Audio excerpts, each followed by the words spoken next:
Hello everyone, and welcome, for the very first time, to Outer Wilds. A game in which we hop in our spaceship and head off to explore the stars and see what we can see. And from this menu screen alone, I can tell that this game has exactly the kind of vibe I like. Look at this.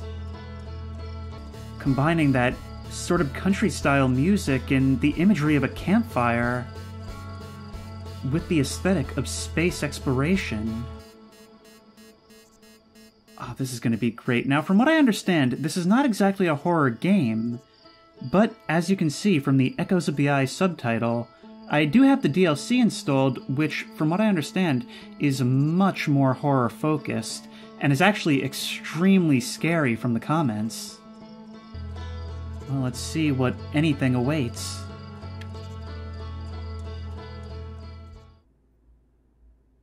Wake up. Oh, what's happening there? It looks like that ship, or whatever it is, just broke apart and sent something flying off into space. Oh, and there's something going that way as well. That appears to be Jewel from Kerbal Space Program overhead. I wonder if we can go visit there. Oh, look at it go. Oh, look at that! We can even see storms and such on its surface, or I guess in its atmosphere. That is a lot going on in the opening image of the game. Oh, we actually are sitting at a campfire with, what appears to be our alien friend roasting some marshmallows? I guess some things really are universal. Sitting here under an alien sky? There's a whole set of controls and everything. We're actually in full control of this.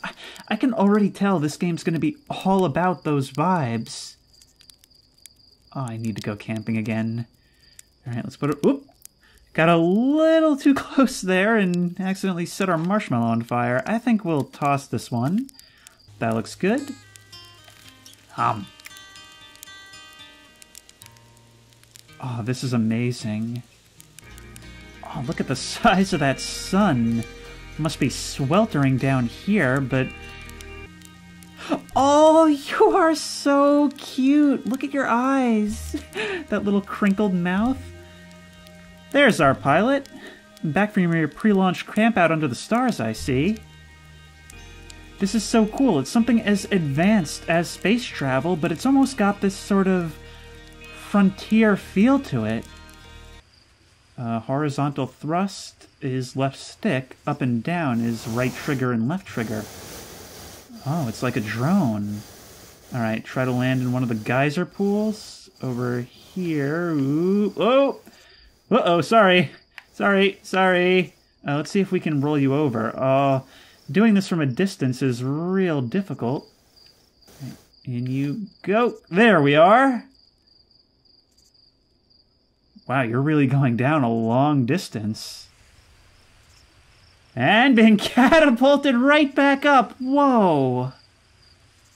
This pilot seat, used by pioneering astronaut Feldspar, is all that remains of our inaugural flight into space.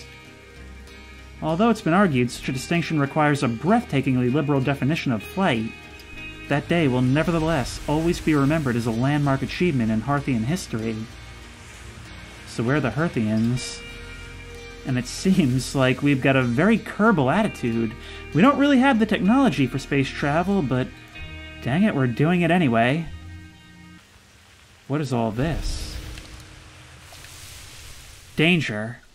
Inside this fence is a pocket of ghost matter, a strange and dangerous substance that's invisible to the naked eyes. The good news is that you can detect ghost matter with a camera. Moving through ghost matter is uniquely painful and will probably kill you. Don't complain to me if you hurt yourself fooling around. Hornfells.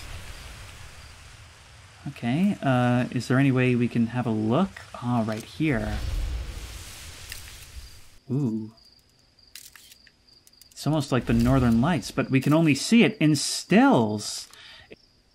Not only is there going to be exploration for us, there's going to be a fair amount of pretty unique mechanics as we travel.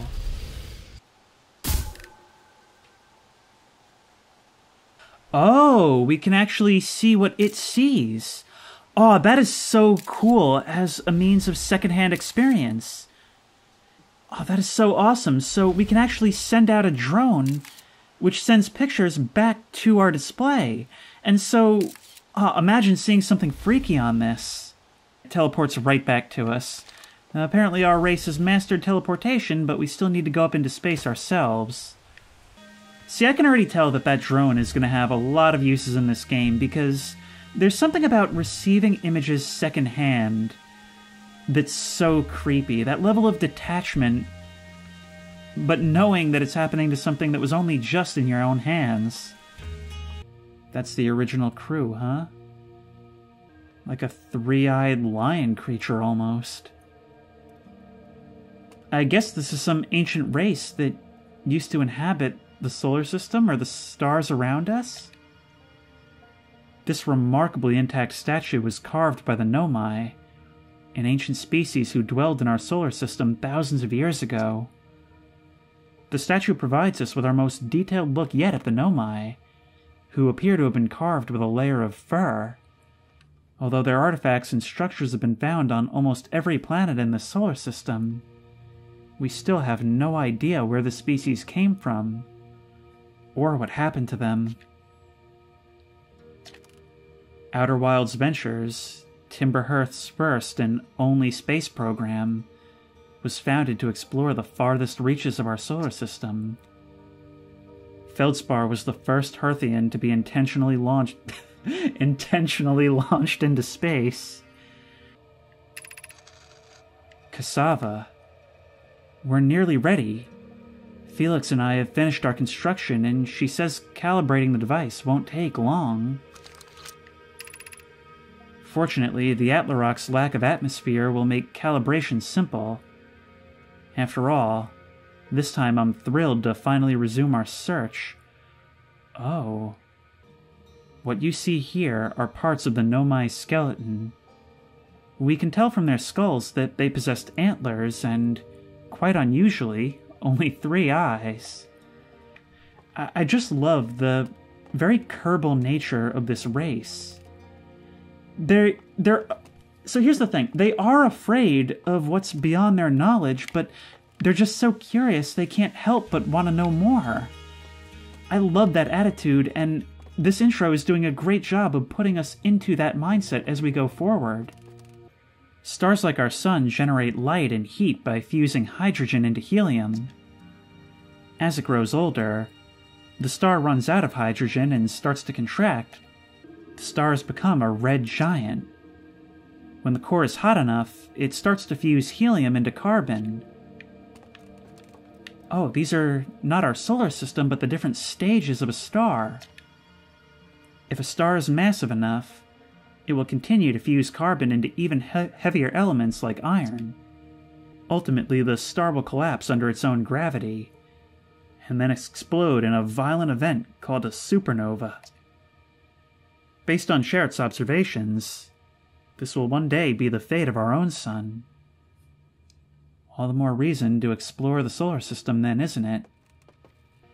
The Nomai technology brought back from space by our astronauts has been a great boon to Outer Wilds Ventures, allowing us to modify expedition gear in exciting and useful ways. For example, the Little Scout now boasts a warp retrieval capability that allows astronauts to recall their scouts almost instantly. This has dramatically reduced the number of scouts lost to the depths of space.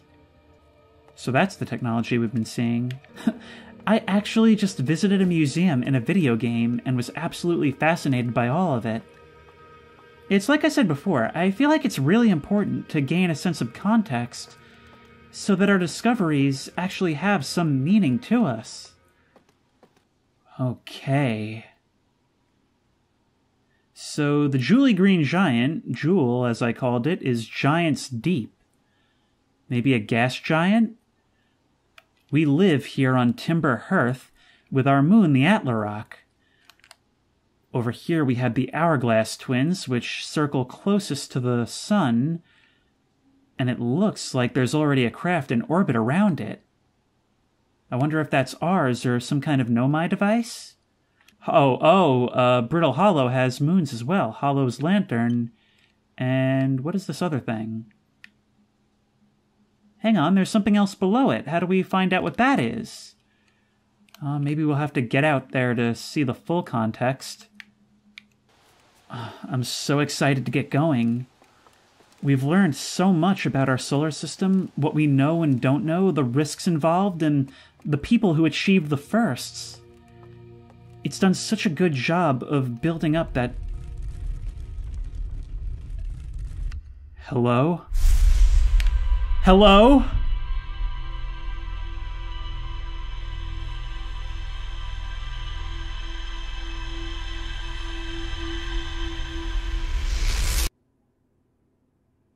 I think those were my memories that we just saw.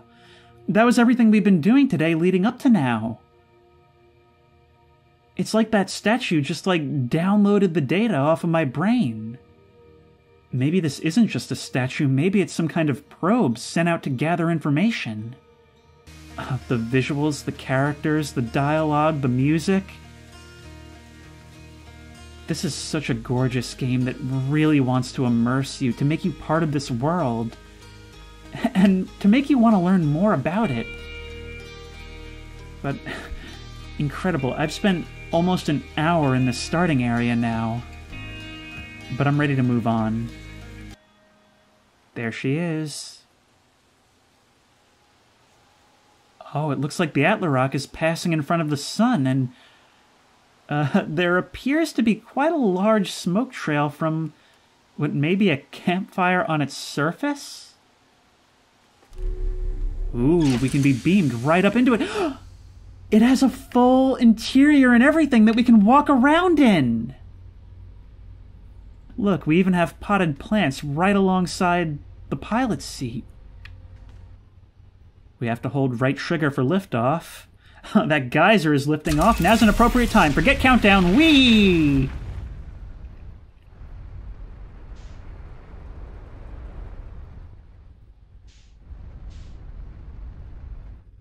Look at that. We all live in this one crater on the planet. There's our launch pad down below, the observatory. It all feels so small from up here. We can even see the geyser shooting up. And that looks like a landing pad. Okay, we've got a lot more to investigate. Now, if we can just find a nice space in the clearing. Let's get over it. And come in with our landing cam. Ooh, this feels weird. You don't want to land on a slope. That looked like so much farther away.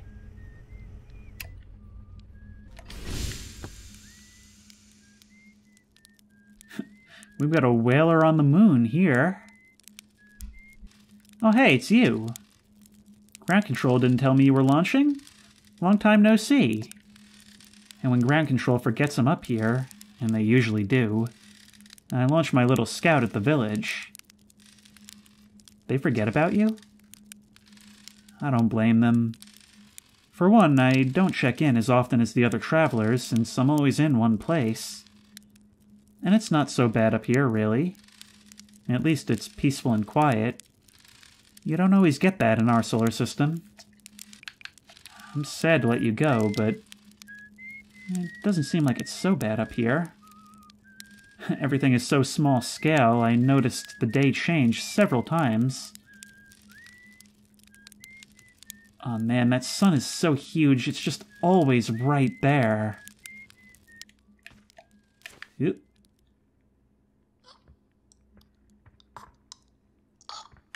Wait, what was that about? What was that about? What? What just happened? I died? It's like when that statue opened its eyes.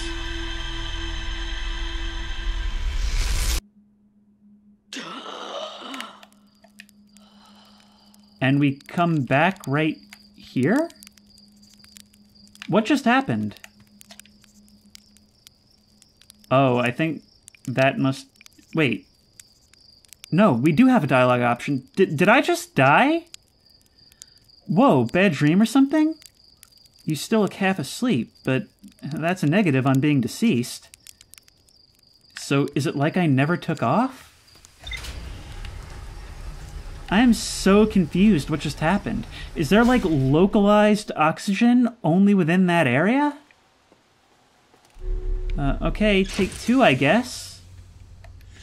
The trees and all that means localized, like, oxygen?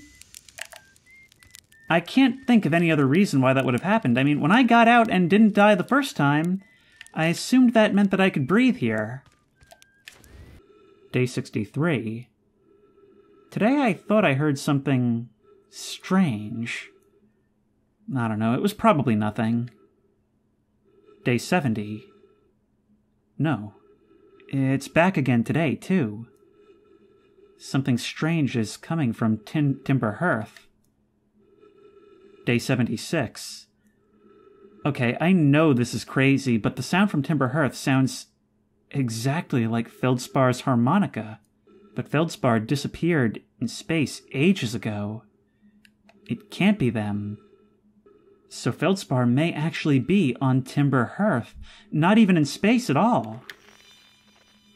Hang on.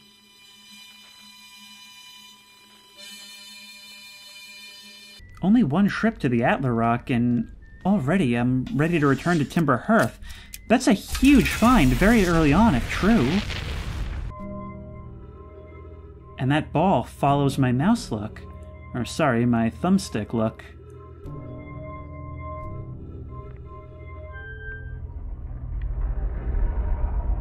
Oh.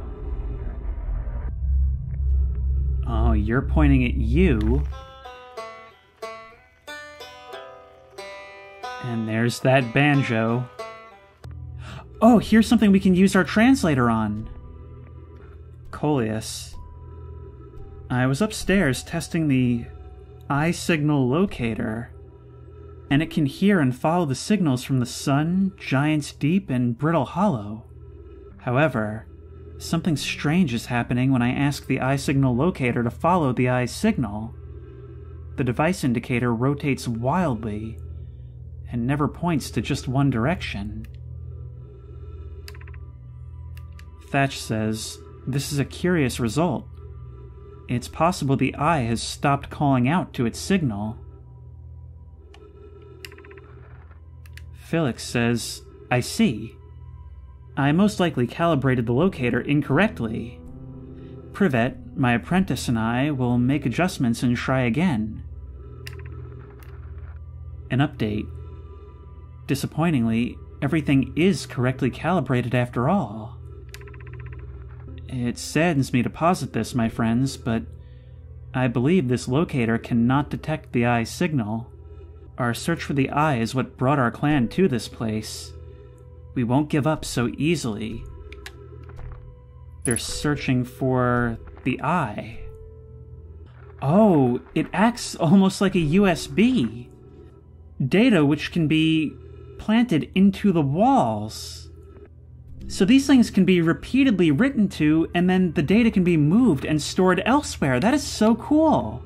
The southern glacier on Brittle Hollow has ample available space. I could construct a new building to house this proposed locator. Felix says, yes, let's build there. I imagine our young friend Kanoi would enjoy that immensely. Despite its small size, this universe, or this solar system rather, just feels so big. Because it's made us feel like we belong here. By giving us that introduction where we're meeting all these characters, learning our history, it makes us feel like we're one with this solar system. And now that we're out here exploring, there are so many leads for us to follow up on, so many things to search, so many things to be the first to see. And I can't wait to get exploring all of it, but what do we do next? That can't be good. That can't be good!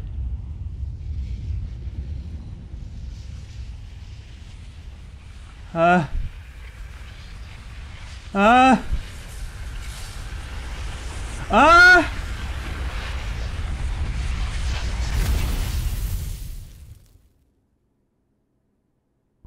Did our star just collapse on itself? I don't know what I could have done to avoid that. Do I need to not be in space when that's happening? Like, what would I have done? Twice I've died, and twice I've been confused as to why. You're lucky I'm in a time loop, because otherwise I'd be super dead. And you're lucky I don't have you grounded for medical reasons, because I have no idea what you're talking about. Did the things we've done since launching happen or not? Do we still have these things in our log? No, we do know about all of this still. Our progress is retained. Okay, I really need to learn what's happening to me and what exactly is and isn't saved. What is this? You know what? I mean, that looks, based on our map image, that it might maybe be a piece of Dark Bramble? We haven't actually been there yet, but surely there's something. I gotta be honest, I'm so far not a huge fan of dying and respawning back where we were in some kind of weird time loop. I mean, last time the sun basically exploded and killed us, not really sure how I could have survived that. The only thing I can think of is that maybe I had to avoid line of sight to the sun? I don't know. Tektite. Oh, we've met you before. Heyo, hatchling. Thought you were taking that tin can of yours into space today. What are you still doing here? Is that a dark bramble seed? You think so? It's nothing I've ever seen on Timber Hearth before, so you're probably onto something there. I'll have to get a look at what's inside the seed first, though. Don't want to set anybody to hacking up a potentially dangerous plant without a better idea of what's lurking inside there. So it seems like this bramble seed is actually, I don't know, like some kind of invasive species trying to consume everything it can get its hands on? Mining Site 2B. Oh, it's another one of you. You're used almost exactly like a mouse pointer.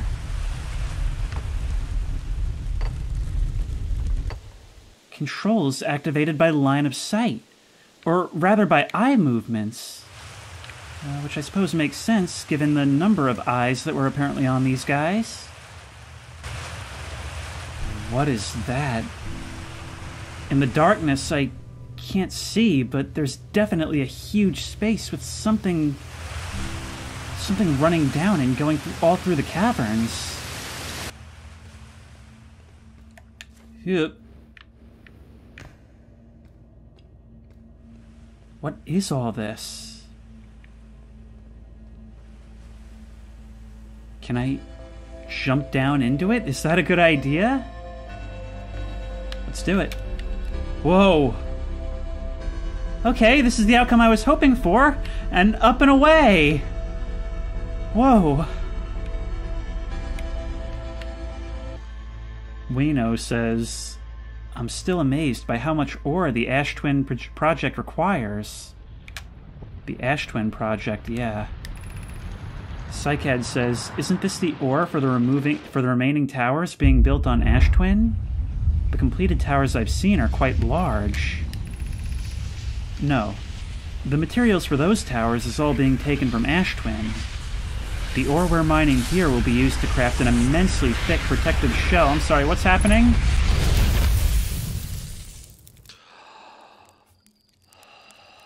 Does it have something to do with that right there? I am so confused about this mechanic. Like, maybe I have to keep repeating the same day, this sort of like Groundhog Day loop, until I can figure out what it is I'm supposed to be doing to prevent this? I don't know, that's all I can think of. The other thing I can think of is a bug. If they're sealing off all entrances, I hope they planned accordingly. How does this pun translate? So already we've learned that these things, they were much like us. Only they seem to have been faced with quite a big problem, some kind of urgent project that needed to be completed. We'd be grateful if you would. The more eyes, the better, as the smallest flaw or opening in the shell that protects the Ash Twin project could lead to disaster. But what is the Ash Twin project?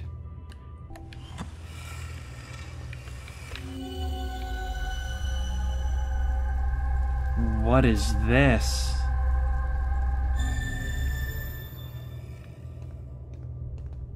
What does that mean? So some of them are glowing, some are not. Does that mean things need to be found and brought back here? This is the other side of where we came in. What happens if we try to jump into the waterfall?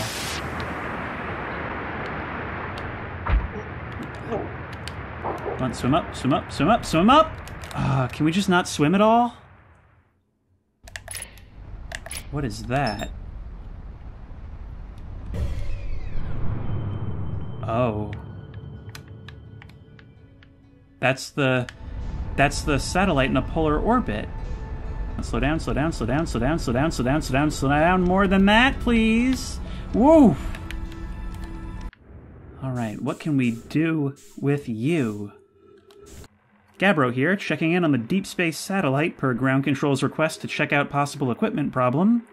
See, Hornfells? I do too, Work. You know, I wouldn't mind being a satellite. It's peaceful out here among the distant stars and the soft, velvety darkness. Bet it's awfully nice for naps, too. Alright, little satellite, let's see what the trouble is. Huh. Everything looks A-okay, ground control. No dust or scratches on the lens, and no evidence of sparking or violent explosions. Hear that, pal? You're in great shape. Keep up the good work out here. Aw. Doesn't look like I can actually do anything with it. Just read that note. So, he was sent out here to investigate some kind of anomaly on the lens. Does that mean that it was actually seeing something out in space? Something that was attributed to some kind of optics failure? Ash Twin, here we come. I think Ash Twin is where these structures were being built, so that seems like the best thing. Oh. It's like it's being poured into the core of the other planet. But why? Whoa, whoa, whoa, whoa, whoa, whoa, whoa, whoa, whoa! Whoa! It's actually being... Oh, with the orbit of the planet, it's actually pulling that thing alongside it. Core to core. That is nuts. Something really weird is going on here. Escape Pod 2 distress beacon. What are you? Oh, a Nomai recording. Anona, we heard that name before. We need status reports for all systems, but initial things first. Is everyone unharmed? Everyone survived the crash. I can hear both signals somewhere in the star system, but I don't believe either escape pod crashed on the same planet as us. Okay, so there are 2 more of these out there. At least we get to keep the information in the ship's log. The heat from the star system's sun is more bearable below the surface. When our escape pod punctured this planet's surface, it broke into what scans show as a cave system with much cooler air. Huh, there's some kind of plant life down here. Doesn't look like the kind of plant life I want to touch, but it survives down here nevertheless. Emergency escape hatch. Oh, this is what blew off the back. They were really lucky to land where they did. You know, the more I learn about these beings, the more I like them, the more their extinction, or seeming extinction, seems to be tragic. I mean, they're not all unlike us. And they seem to care about each other and have an amazing talent for cooperation. Do not follow this tunnel to its end. Coleus and I will examine the horror that lies at its terminus later. Provided we live through this. It seems like a tunnel for me, but not a tunnel for now. I want to document as much of this as I can before the next cycle. This is the start of the path to the shelter site. I've left directions to guide you there. There may be some kind of nomai colony deeper within here. Oh, this is very dangerous.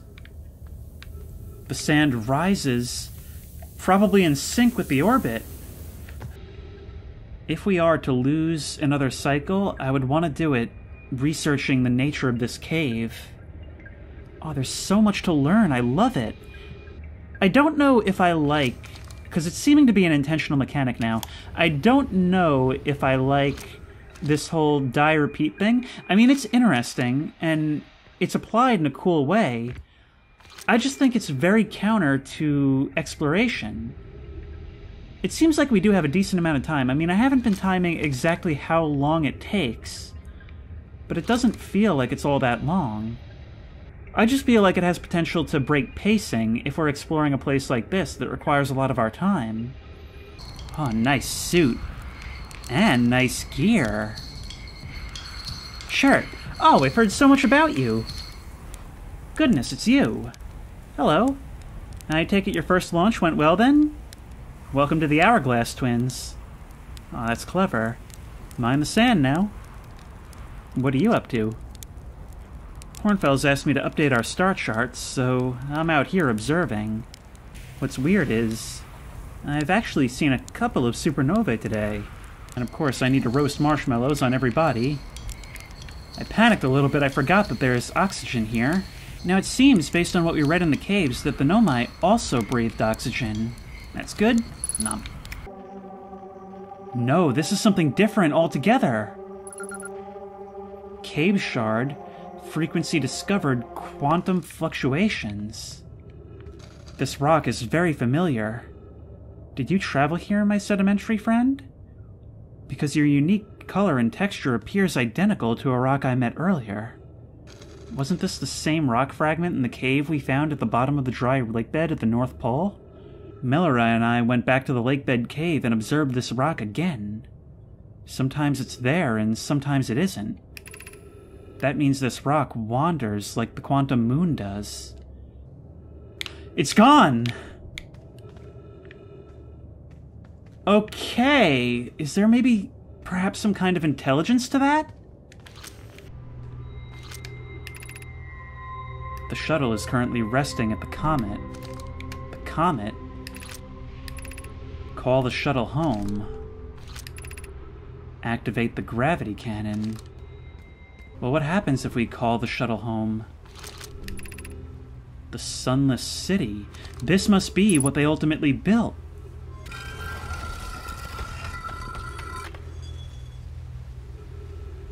But we have no way of getting through there right now.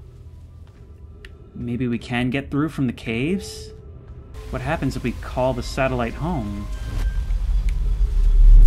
Whoopsie daisy!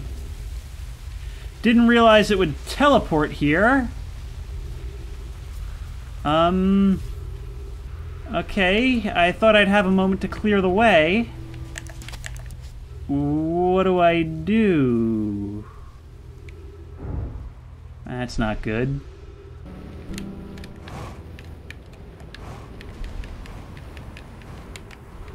Oh, hello, what is this? What are you? Oh, we can enter this way. Yeah. We want to avoid that.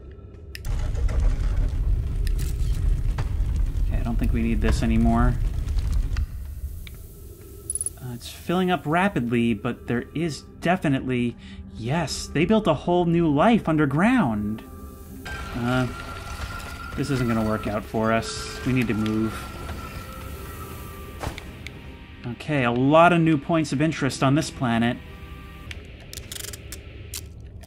Alright, let's get back up there, call that satellite, this time with our ship out of the way, and see what we can do with that. Get back here. One of you didn't make it. It's sad to see so many corpses, given how we get the impression that they really cared about each other. And I fear our situation may be dire. Poke, and I landed here on this comet not long after its arrival in the star system. Our shuttle's equipment heard strange energy readings coming from somewhere beneath the surface. Pi and my sister had been gone for a long time now. They haven't contacted me since descending below the surface either. Poke, Pi, come back to me safely, my friends. So we will have to go investigate that comet at some point. Ooh. We're taking off! What happens if we move this to the middle right now? We're back here. That's what they are. They're markings for different preset flights and locations. Yes, they constantly monitor the locations of their given planet. It's not something we need to figure out. It's something that's currently in use, still working however many eons later. This planet sometimes, and only sometimes, has a moon. This is my first time encountering a natural satellite with the ability to vanish when not being watched. We should study it. Or even better, we should travel there. Given its reluctance to move while consciously observed, it might be a form of macroscopic quantum mechanics. Yeah, I know what that means. Does it move to another location? I believe so. Not only does the moon appear around Brittle Hollow, I can confirm it sometimes orbits Timber Hearth as well. It travels the solar system. It's not just here. It was discovered here, we saw it here, but it moves all over. Should we build the sun station to power the Ash Twin project? Are there other ways to generate this level of power? I understand this proposal is unsettling, but the sun station must be built if we hope to complete the Ash Twin project, so they needed something to power all of this. The purpose of the sun station goes against every standard we hold ourselves to, and everything we believe in as a species. If we fail, and the probability of this is not insignificant, we will without question destroy ourselves, all life here, and the rest of this star system. I wish to protect these species. You're all just so good to each other. So it's not just the sun collapsing on itself, there's a whole host of timed mechanics, including the sand. As soon as I realized what was happening with those seemingly random deaths, I was like, oh man, I'm not going to even want to play this. That hasn't been the case at all. I am enthralled with this. I need to know more. You're going to hear some variation of that statement many, many times throughout this Let's Play. I've got just the tool for the job.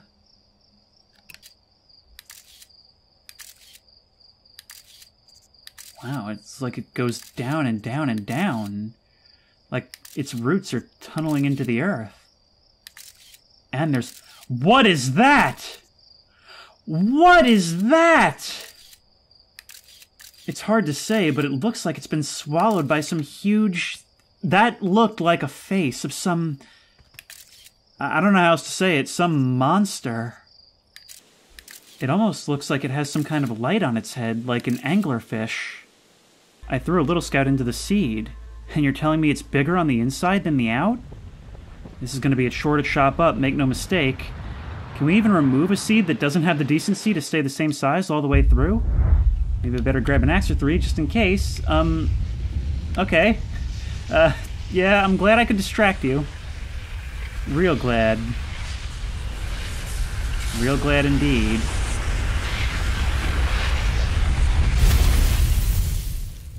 I have a feeling that whatever happened to them has something to do with what's happening to us now.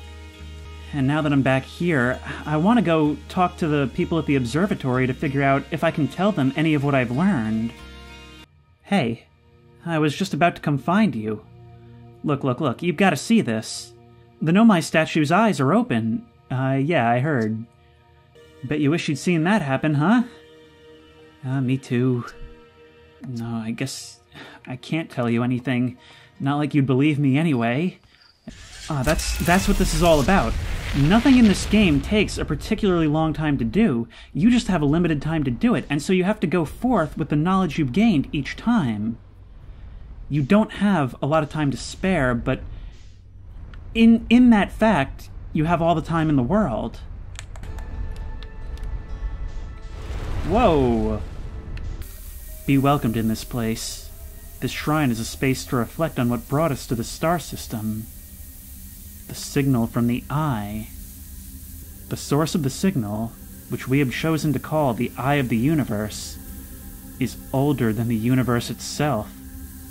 Enter, and open your mind to its possibilities. How did the signal stop? Does the Eye no longer desire to be found? Perhaps this isn't the Eye's choice. The Eye may not be able to communicate with us more than it already has. Is the Eye natural or artificial? Maybe someone built it. Something even older than the Nomai. How could something exist before its creator? We could be seeing meaning where there is none. Suppose the signal was produced incidentally. Does that mean that the Eye is any less important, though? I don't know why everyone says the Eye is important. They say it brought us to the solar system, but is that good? Dad told me lots of Nomai died when our clan came here. What if the Eye isn't something good? What if the Eye wanted that to happen? Yeah, there's a thought. What if this whole star system is just a trap? Something to consume the things that come here. Now, the South Pole. That's where Rebek went. Ooh. Whoa, what is that in the center? Maybe if the sun's about to explode, we'll check it out. Okay. We get to bear witness to the end of the world over and over. Responsible for being the one who stops it, at least presumably that's the goal.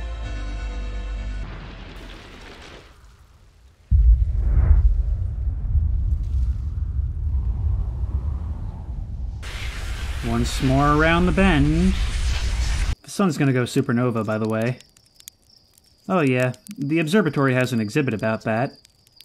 Between you and me, I glossed over some of the finer details. Astrophysics is really more Hornfell's domain. Me, I'm here for the rocket science. And the marshmallows. Yeah, I really like how my character is just, like, increasingly passive-aggressive about this whole thing.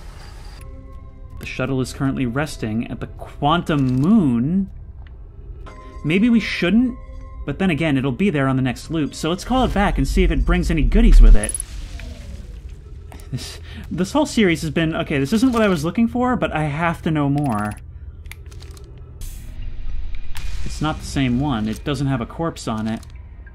We don't know why the Quantum Moon always welcomes its visitors at the South Pole. Just that this is true. As a child, I considered such unknowns sinister. Now, though, I understand they bear no ill will. The universe is, and we are. I am ready. The Quantum Moon, I'm not sure how exactly it relates to all this. It's not what they came here for, probably not related to the Eye. Just something that they came to know incidentally. Wait. There's no, ungood. We gotta aim for that thing. We gotta aim for that, whatever it is. We gotta aim for it. It's spinning around. That's so impossible. No. Well, we're falling into the core. We've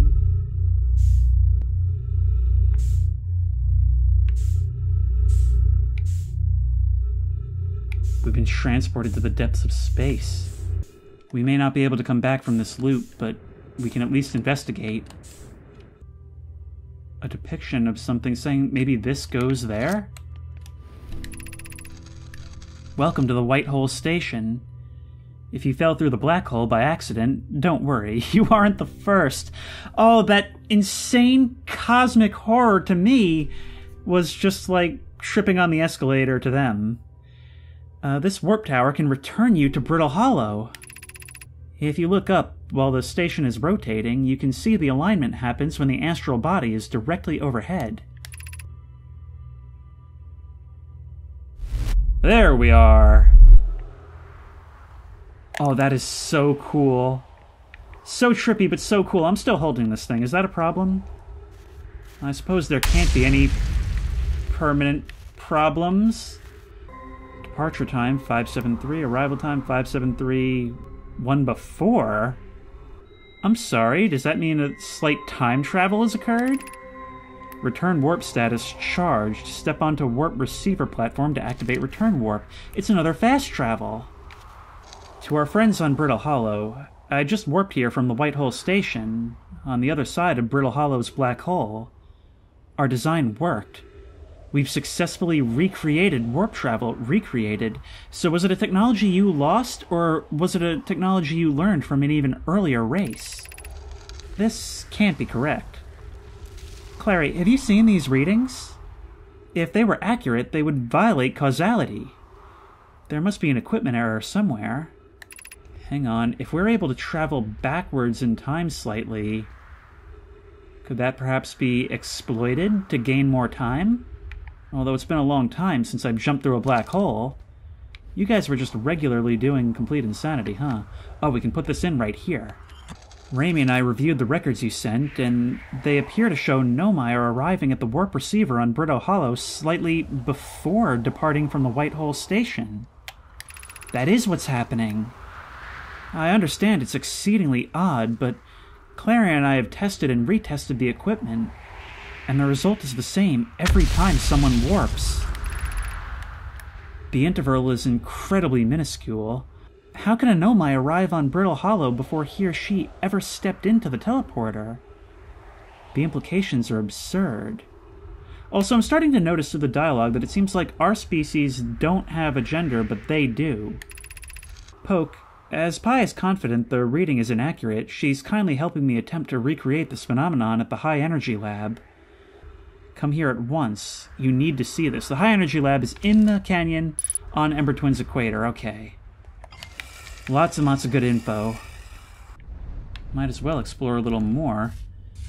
I find it's not usually too worth it to try and head for other places when you can continue exploring where you are, given the time limitations. Black Hole Forge District. Eye Shrine District. Oh, there's so much here. Ow. I tried to break my fall, I really did.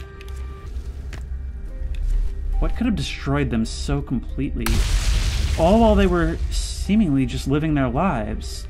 It's like they didn't anticipate whatever was going to happen. This probably leads us right back up to the surface. Why we should build a new vessel.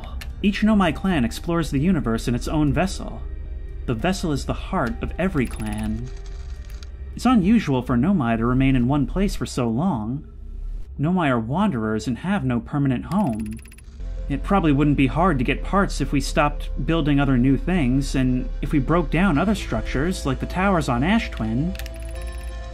We might have to build a smaller vessel for now, even though vessels are normally large. But we could make it bigger later, once we reach planets with more resources. It would also help if we stopped building so many things to search for the Eye of the Universe. I asked Yarrow, and he said we use lots of resources on the Ash Twin project. You just feel such a sense of loss in walking through these ruins. These things were brilliant. See stars and planets? Learn it all. Just take it all down. Don't read it, just take it all. That's scary to think about. Even though Kanoi tells me it won't happen in our lifetimes, but it'll happen in someone else's someday.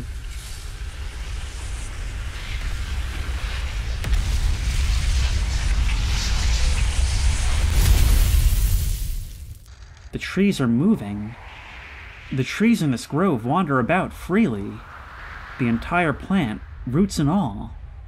This is not normal, even for this alien planet. Alarmingly, it isn't only the trees. There's other matter in this area, such as that unusual shard of rock moving in the same eerie way. That rock is unusual for another reason, too. It possesses color and texture I've never seen elsewhere on this planet. Wait, there it is again. There it is again. Don't let it get away!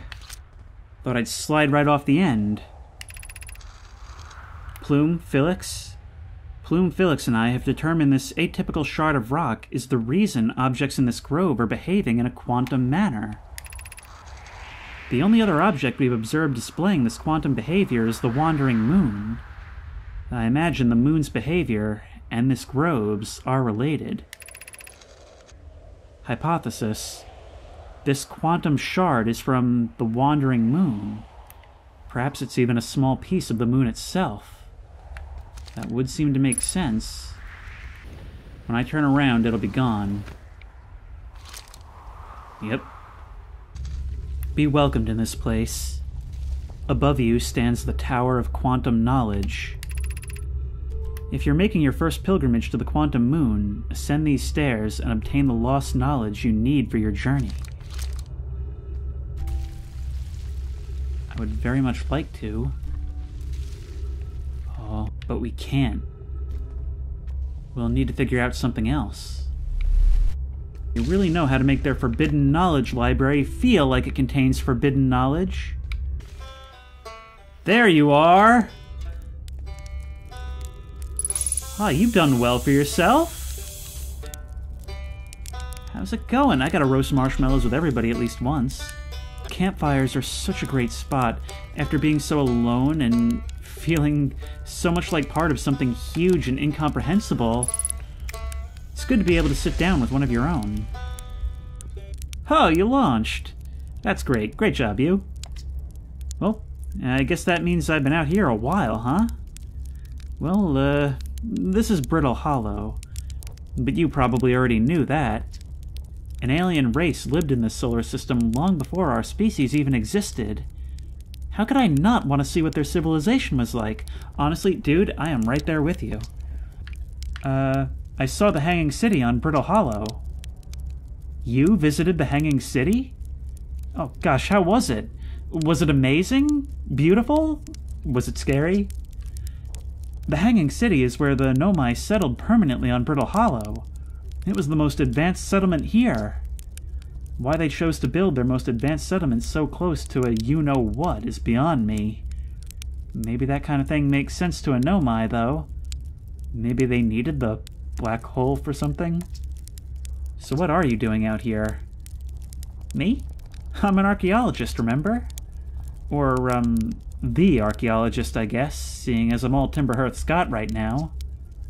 Brittle Hollow is rich with Nomai history. That's why I'm here. This planet is an absolute treasure trove of culture, history, and science. Alright, well, I'll see you later. Nice talking to you, Rebek. Just glad to find you safe. Whoa, look at that. It's just pulling in huge chunks of the planet. It'll eventually eat itself entirely. Let's see if we can't land on that structure over there. Whoop, whoop, whoop, whoop, whoop! Ow. And in we go. Let's make our way across this gap and... Oh, come on, this is a video game. You know there's got to be something behind the waterfall. Whoop. Did I know it, or did I know it? Oh. This leads over to here, yes. Okay, mystery solved. Nice place.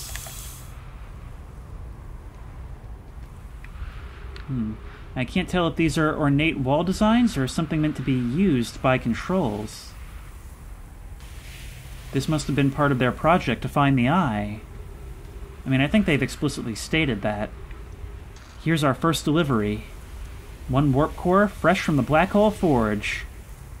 Root is installing this core's sibling on Brittle Hollow as I write this. My gratitude, Clary. With this, the Ash Twin project is underway. I confess, I'm deeply curious about what you and Poke found on the White Hole Station that started this project. Could I visit sometime to learn more? We know they sealed off the core. I have no idea what this is actually, like, for.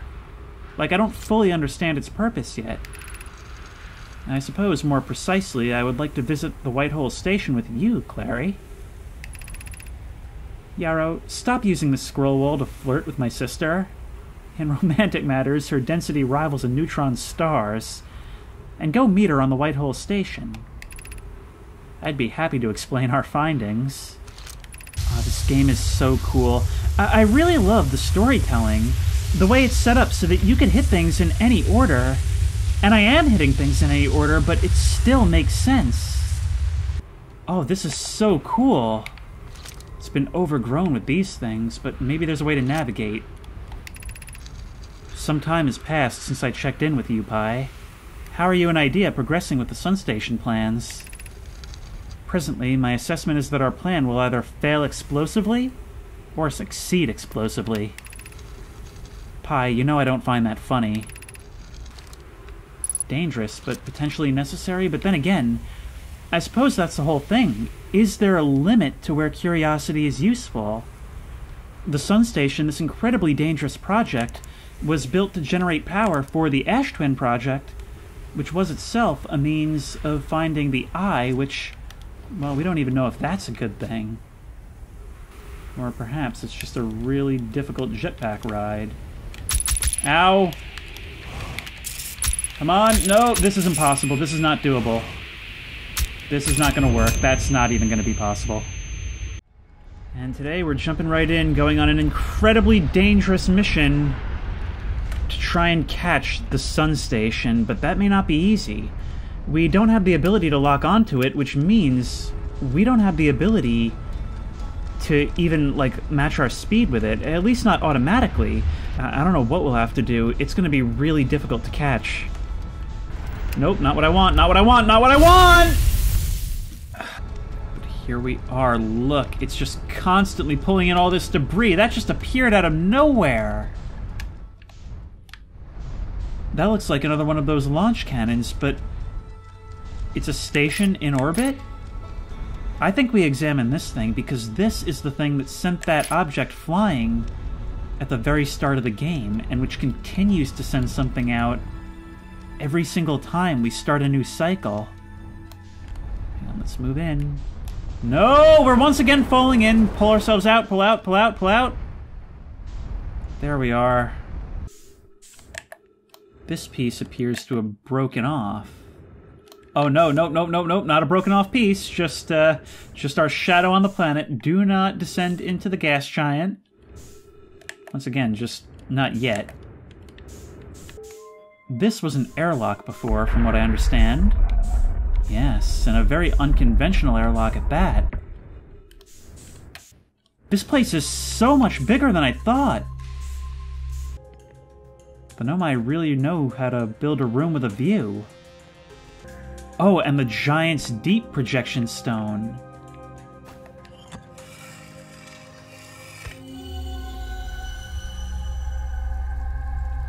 Oh, this is actually giving us a little bit of a preview. There are Nomai ruins lurking down there, we just have to find them. Cassava is sending the last of the cannon components. Soon, relatively speaking, we'll know the eye's precise location. Cannon components, so does that mean that the probe that they launched out of here was meant to find the eye? Giving the orbital probe cannon all the power it can structurally withstand creates the greatest chance of finding the eye of the universe. Is that the failure that destroyed this place? Because it would almost seem to imply that the Nomai existed on this station until, like, just now. I have bad news, Avens. Yarrow says there was a problem with the proposed power source, so the orbital probe cannon won't be asked to fire. I hope you're pulling my locomotive limb here, Cassava. I wish I were, my friend, but no. They aren't certain they can fix the problem, so the orbital probe cannon is in indefinite hiatus. Well, what happened here clearly didn't work, but maybe that wasn't their failure? That remains to be seen. Orbital probe cannon. Launch request received. Probe launch successful. Was that just now, or was that way back? Orbital probe cannon structure compromised during launch. Damage to multiple modules detected. So the probe launched successfully, but the cannon itself broke apart. 14 minutes, 40 seconds ago, Request to launch probe received from Ash Twin Project. This did just happen, but it was done automatically, unless there's someone still at Ash Twin. Learning is fun.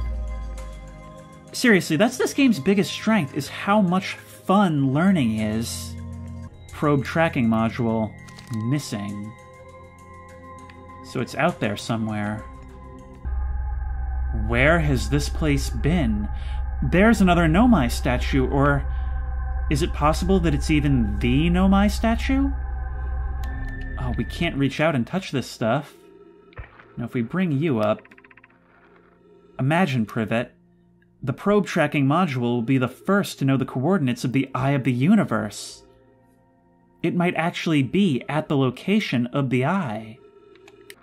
You won't ask the orbital probe cannon to use so much power that it breaks, will you? Fret not, my nervous friend.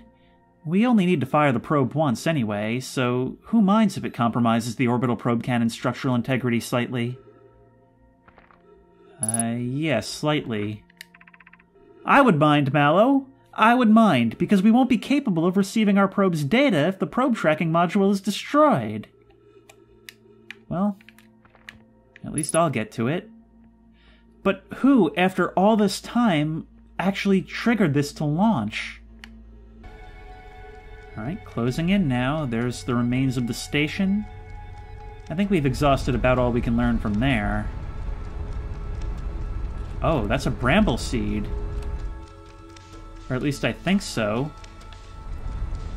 And wow, it seems like this thing is just absorbing all this debris from space. Well, let's dive in. This is pretty scary.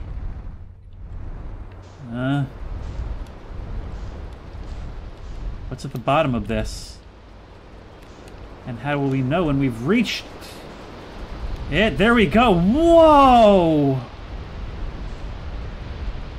Those aren't mountains! Just when I thought I'd seen everything in this game. And honest-to-God oceans, I wonder if we can do some diving. It's only 300 meters away! And it's seemingly moving? Wait, why has gravity suddenly turned off? Oh no, it's because we're underwater now. That storm must have passed directly over us. Oh, there's more than one! We've finished building the final orbital probe cannon module and are ready to send it into orbit around Giant's Deep for assembly. Is this the construction yard? I propose we give Avens and Mallow a slightly lower maximum power setting than the absolute maximum possible to create room for their enthusiasm. They were actually right. They actually did account for their natures. The more I learn about this species, the more tragic it seems that they've been lost. Hopefully they're not entirely lost, but everything we've seen seems to indicate that that's the case. Kanoi, Daz, and I were lifting orbital probe cannon components into orbit for assembly, and one somehow sank down beneath the current. Kanoi, you should have seen it. We'd thought it was impossible for any cannon components to sink even partially below the current, but ours sank straight to the core. This ocean goes to the core? Spire constructed a model of Giant's Deep here at Brittle Hollow's Southern Observatory, and it reveals how an object might sink below the current. So getting in there, I think, is the next step to learning how we approach whatever's beneath these waves. Now, this might be obvious, but what I'm starting to think is that these escape pods are how they arrived here. Because some of the things we found in the school below said that this clan doesn't have a ship. I'm thinking maybe they arrived here in the escape pods after this disaster. I don't remember if they've explicitly said this or not. And they eventually reunited and started building these great works. Begin flight log. Escape pod 1, vessel has been mortally injured. Emergency sequence activated, awaiting departure from vessel. Escape pod 3, launching. Escape pod 2, now launching. Escape pod 1. Collision imminent, preparing for impact. Adequate solar energy detected. Verdict, hospitable. Oh, you sure about that? If the city underground on Ember Twin has anything to do with this, then maybe, I don't know, maybe that's just how they... No! Please don't all of you make a habit of doing that! That's the first time we couldn't trust the environment to remain static! At least as far as the geometry was concerned.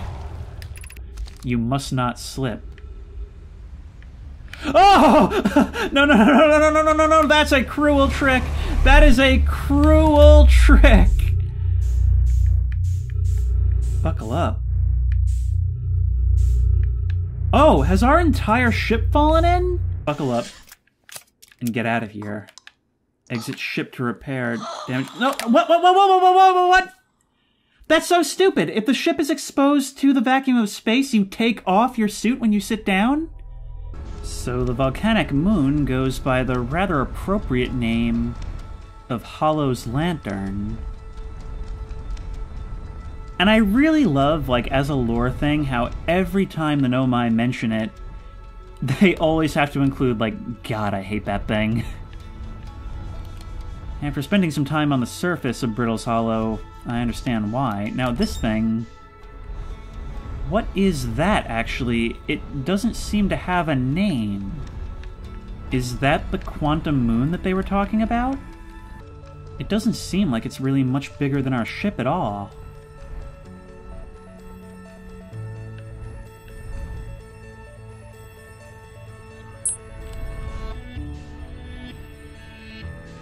We just passed right through. And now it's gone again. Okay, definitely more to be learned. There we are. Just set her down right here. Nothing can go wrong. Oh man, everything's gonna go wrong. Alright, stop moving. We're on a slope, which is every Kerbal's worst nightmare. I have a feeling we're gonna lose the ship. Put that on. Because it is not sitting still. Practically no gravity, which makes sense given how small it is. How do we know when you're... Oh, they did settle here! Let's get the information quickly. Increased solar activity detected. Increased volcanic activity detected. Location is now inhospitable. Evacuation recommended. So it wasn't always this way. Timber Hearth projection stone. We can learn more about our own world from this. This must be down in the mine. Okay. But we've already been there. What does that teach us? Friends in the Timber Hearth mines. The last type of ore you sent us survives the longest in direct heat. Can you send us more of the same for additional testing? We're attempting to improve its durability, and our forge has already burned through everything you sent. Ah, I see. There's durable material in that mine that they talked about, and I think that's what they used for the sun station, right? I imagine we'll also have an updated estimate soon of how much ore is needed to seal off the Ash Twin project. Now, have we learned yet why they were shielding the core exactly? The smallest crack or opening in the protective shell would destroy everything. Is it possible that some of them could have survived there? I mean, look, it said that the probe was sent out from there, was it not? Let's not leave while it's doing that. The Nomai could be alive yet. They could actually be living on Ash Twin. That's an exciting thought. You know, I really like the idea of the death loop now. It gives a sense of urgency while giving you basically infinite room to make mistakes. It doesn't mean that you can, like, screw yourself over permanently, which would have otherwise been possible. And what it means is that it opens up the possibility of emergent storytelling when you lose your ship. I mean, I never would have attempted to jump from the moon to the planet if that hadn't been the case. Yeah, I have been here. This is where I came in the first time I came down here. What is the meaning of this platform here? Oh, a stairwell. Black hole forge controls. They were using the black hole to construct materials. Maybe the gravity crystals, or maybe something else altogether. Solution 2. We could craft a new advanced warp core inspired by the vessel's warp core. Seems like a lot of people have something to say about that. It's like a post with a bunch of blue numbers on top of a 4chan post. Abandoning the vessel's warp core and its casing means losing valuable knowledge. I would very much like to craft such a core. More relevantly, I believe the Black Hole Forge crew and I could recreate the basic design. The greatest challenge here, I think, is we don't have the design for such a powerful core, or any of the original crafters of the vessel's core. No, but Poke was apprenticed to Anona, who created the original design, and our Black Hole Forge, is adept at crafting simpler ones. I believe I can be of use here. The vessel's warp core was created before my time, but Anona explained many of his designs to me. We could retrieve the warp core from the vessel. This would require a return to Dark Bramble. The vessel is on Dark Bramble. I think that pretty much guarantees that that's our stop in the next episode, then. Plume, my father, said many good Nomai perished there. My mentor, Coleus, and his old mentor once discovered and studied an anglerfish fossil on Ember Twin. Anglerfish? Using that knowledge, we could avoid the anglerfish entirely. My observation with the one on Timber Hearth may have been spot on. If that is indeed what they're referring to! Ow! I remember that anglerfish fossil. We used to play in Fossilfish Cave when we were children. What Mellorai and I learned from that fossil would theoretically help us evade the anglerfish. But our hypothesis was never tested on a live specimen. So all that stuff, if it's not here, is on Dark Bramble. We can make it out. A shortcut at the base of these two ruins. We're heading back once again to Ember Twin in search of this fossil that can maybe teach us a little bit more about the so-called, what I assume is the anglerfish, because I never went down that horrifying cave that was talked about. Do not follow this tunnel to its end. Coleus and I will examine the horror that lies at its terminus later, provided we live through this. Now I was thinking, after a while, that maybe that was the room with the quantum rock, but there's another one over there that says, interesting rocks this way. We never really did examine these caves. I just kind of assumed that I had found other things about them later on.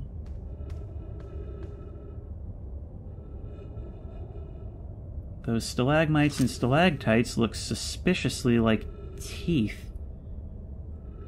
Oh. Is that an anglerfish? Worse, the bones of one. Oh, look, when we send the scout in, we can only briefly get a glimpse of it, but the photo is forever. Is that perhaps the fossil? There's no my writing in there, so there must be some way to get in there. Okay, never mind. I didn't even need to talk about how I'm going off on a detour. It's not really a detour at all. Okay, nothing in here but rocks. Oh no, it really is rocks. Okay. To reach the shelter site, walk forward until you meet the sandfall at the pit. Then turn left. Continue to the room filled with rock column formations and climb upward through the opening above them. The sand here is rising, so you must be cautious but swift. Be cautious crossing the chasm ahead. The bridge Mellorai and I crafted will do its job, but it isn't strong. There is also over here. Yep, jetpack lead the way. Hidden behind it, eh? Ah, good spot. Yes. We're here. Oh, that was a thing all along? Wait, does this lead to where we entered? No. This is not the same as our previous entrance. This is amazing. Look inside the cave. How did this come to rest here? I think this is a rare find. Wait, is it? Yes, it is. Because when I returned here to search for an entrance to the cave, there were children playing on the specimen. From what we can see, Coleus and I believe the specimen must be very old indeed. Imagine what we might learn if we could examine it. We both agree it's unlikely this dry planet is this horror's place of origin. Hypothesis: there's another entrance to this cave. If there is, Coleus and I will find it. We can't leave valuable information undiscovered. I share the sentiment. You know, a lot of games will have an ancient alien race as you explore, and their writings will often be filled with such gravitas and, you know, almost biblical writing style. I really like having this group that I can almost kind of relate to that's not so dissimilar from our own group back on Timber Hearth.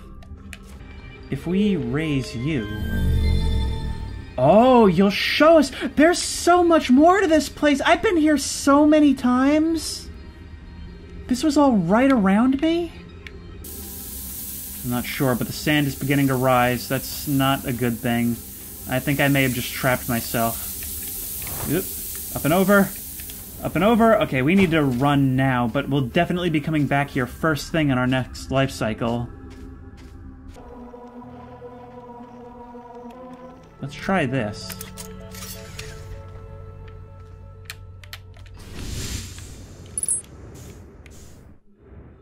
And it disappears the instant we touch it. Well, that's a little lame. Then again, we don't really understand the full nature of it. I mean, why does it disappear on contact, and why were the Nomai so interested in this thing? If I fall into this thing, it's basically a case of you can't fire me, I quit. Alright, give me your worst. In fact, I'm heading towards you.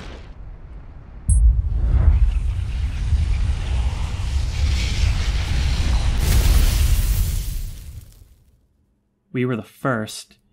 It's not like it actually takes that long to do anything in this game. It's just a matter of coming through and being able to use your knowledge essentially as leveling up. Even though there's no direct upgrades in this game, it's almost like you, the player, are guaranteed to be getting better because you're learning all this information. Which, in a game that values information as much as the characters do, that's actually a really great way to get across that mechanic. Maybe this will lead us to the anglerfish ruins? Oh, we're going down. This place will fill more quickly than I'd probably like. Thought I saw something over there. Yes, lights ahead. Ooh, traversing this is actually kind of fun. But I'm grateful to be moving up again.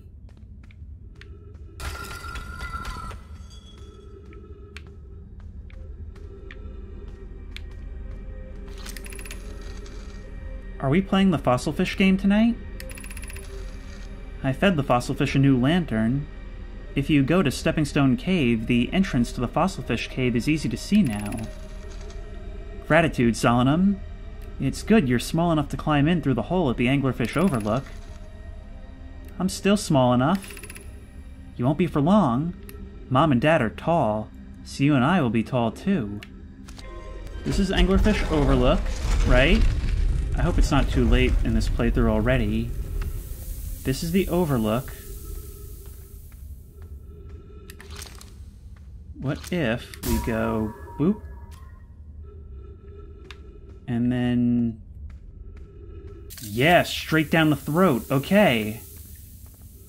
Okay, I think I'm seeing what this has got to be. I do see the glow. Oh, and it also marks the scout on our map, so we can use it as a marker as well as a scout. Yes! Oh, we had to go up! Yes! Okay, we did it. Now realizing we can also use this to illuminate areas that we need. Okay, the scout in my mind has just become 1,000,000,000 times more useful. You were all here whenever whatever happened. Whoever was it when we ended last time is the anglerfish. Rule change. The anglerfish now has to wear a blindfold and do not peek. Why are we changing it? It's too hard if you can't see anything.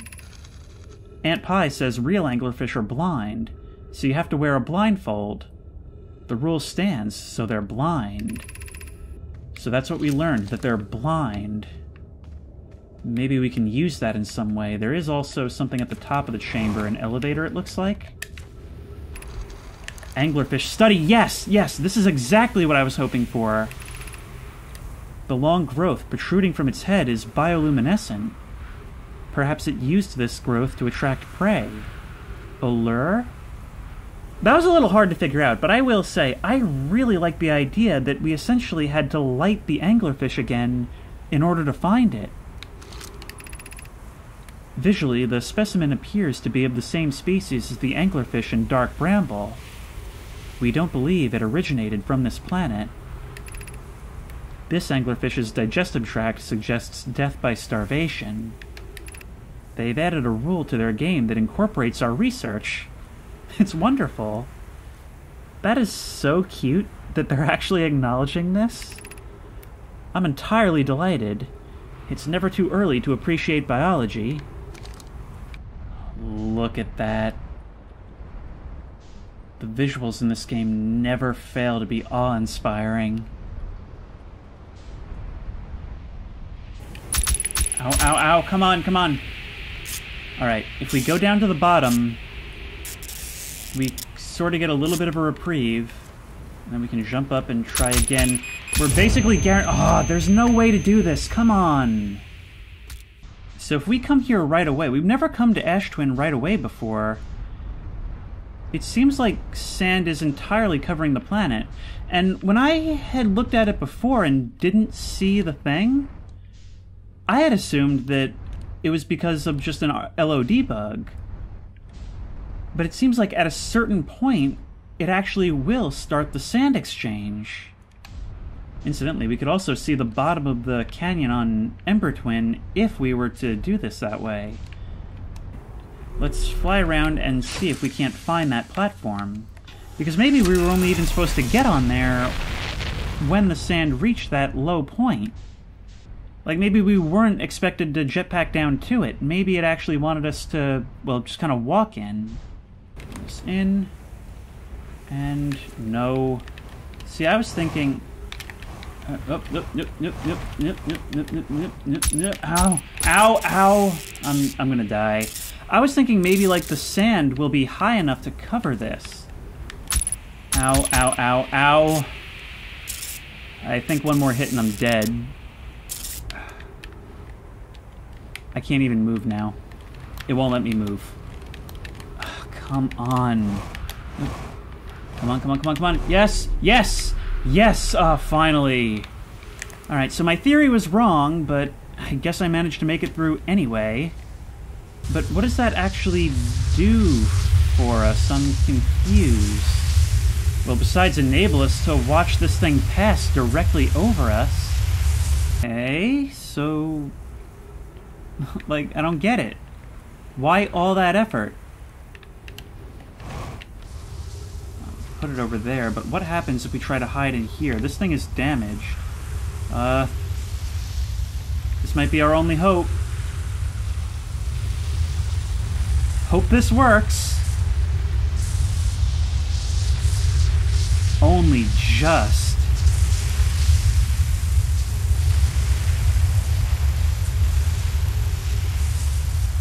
Okay. Find out what these writings are. Might as well get something out of this trip. Friends visiting from the Hanging City. We are planning the Ash Twin project at the High Energy Lab on Ember Twin's equator. I became lost on Ember Twin. My gratitude that Raimi found me. But the High Energy Lab is the building with the large solar panels. I'm surprised I didn't see it. I imagine our otherwise immensely clever Kanoi would lose his own head if it weren't anatomically impossible. Alright. Didn't really learn too much we didn't already know. Alright. Sun tower offline as of 1 minute 47 seconds ago. All other towers are online. Alright, but what does that mean? Are there more rings here that we can access? You weren't up when I was here a second ago. Yeah, I'm starting to find that I think Dark Bramble is our next bet. And from the look of things, it might be our first time actually encountering hostile fauna. And I have to say, I'm actually really, really nervous for this part. Because today, we're going to be exploring what, from what I can gather, is a death world known as Dark Bramble.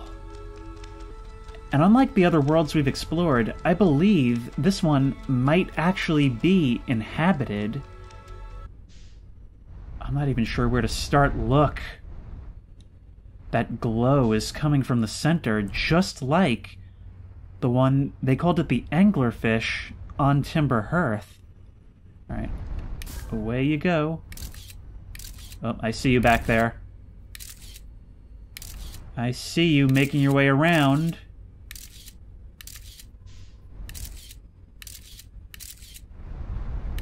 Oh, how deep does this thing go?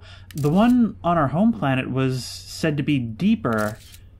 Yeah, they are in there. Said to be deeper than it should logically be. The probe is still alive. It may actually be possible for us to get in there. But do we want to? Those things are blind, which means they're most likely attracted to whatever sounds we make. So does that mean that if one does show up, that our best bet is to just remain still? I can hear... That's Feldspar's harmonica! Wait, hang on. I'm hatching an idea. We could hear it from the seed that was on our home planet. So does that mean that maybe, whatever this is, this whole deeper on the inside thing, is actually quantum in nature? That maybe the reason the one on our planet is so deep is because it actually leads to here. Maybe we'd be better off leaving the ship outside? Maybe I'm quieter on my own? There's definitely force pulling us in. Oh, it is so foggy. Or at least I think that's fog. Those lights must be more anglerfish, but there is a red one as well. I'm going to try and avoid... Oh, 3 of them now. I'm going to try to avoid those and make my way towards the red one. In fact, now you're showing is over 1,400 meters away. A whole lot of you, but I'm terrified to make noise. If I turn around... No, that does not show me where the ship is. In fact, I seem to have lost its signal entirely. I had gotten so lost in the archaeology and the fascination with learning more about the Nomai and seeing distant worlds that I had honestly forgotten about the potential for horror here.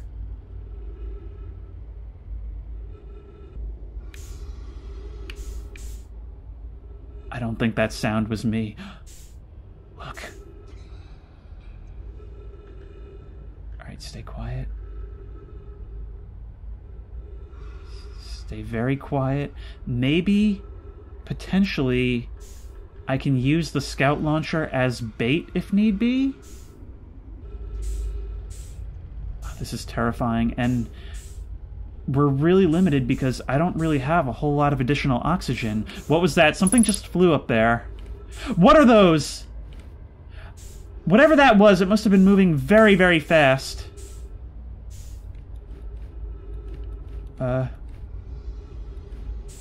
Let's launch out the scout. And follow it shortly behind. Yeah, there's more anglerfish inside. A lot of them, very densely packed. You're right there. Oh, they do get so much denser.